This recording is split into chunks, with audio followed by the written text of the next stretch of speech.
करेगा सो भरेगा।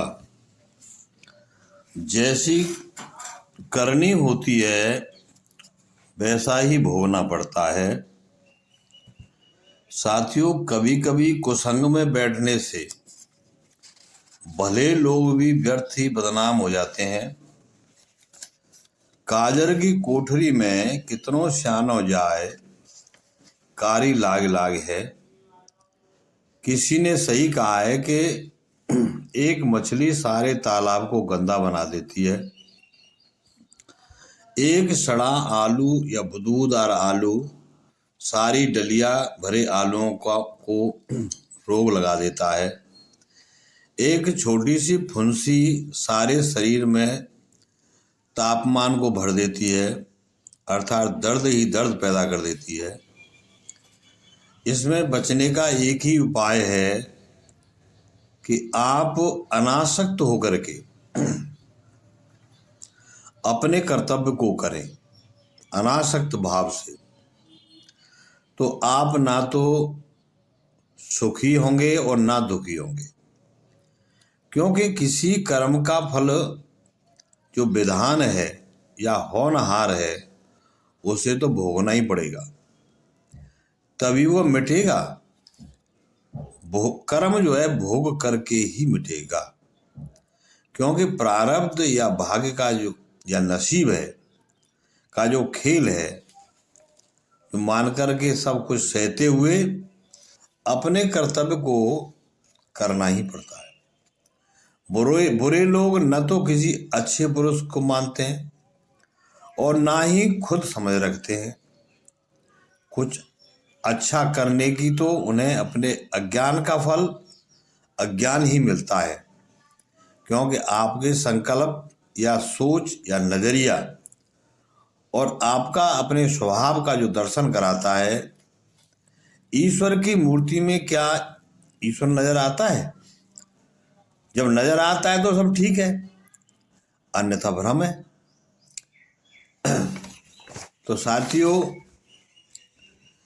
जैसे कि जोड़ों में मित्र भाव का होना सर्वश्रेष्ठ होता है, एक दूसरे के हितैषी बनो, सबका भला करो। ये तो बहुत ऊंची बात है। आप अपना ही भला करेंगे और दूसरों को भी भला करेंगे। आप सबका भला करें, ऐसा होना बहुत अच्छा है। अन्यथा आप जब असत्य को सत्य और सत्य को असत मान बैठते हैं तो सब कुछ जो है सत्य स्वरूप को भूल जाते हैं। इससे आप में दृढ़ निश्चय न होकर के पाप की राशि बढ़ती जाती है, जो सदैव आपको भयभीत करती रहती है। ऐसा कुछ भी मत करो जिससे तुम्हें भय लगे, क्योंकि जैसा करोगे वो वैसा भोगना ही पड़ेगा। और ये परम सत्य है कि कर्म की गति बहुत गहरी है। जन्म जन्म के कर्मों से ये दशा है। यदि अब भी हमने अच्छे नहीं कर्म किए, अच्छे नहीं संभले, तो भाई आगे शुभ कर्म की बातें करना तो एक सेक चिल्ली की सी बात होगी। मूर्ख को समझाने पर क्रोध आता है, और भैया समझदार को तो इशारा काफी है। भाई कर्म की तो ऐसी गति है कि बोए पेड़ बमूर के और आम कहाँ से हो। तो ये ऐसी बातें हैं। अच्छे कर्म करें, अच्छा काम करें। संसार तो इस प्रकार का है कि जैसे एक दर्पण के सामने चिड़िया या कौवा बैठा रहता है और देखता है कि इसमें मेरा फोटो है, तो संसार तो अपना फोटो है।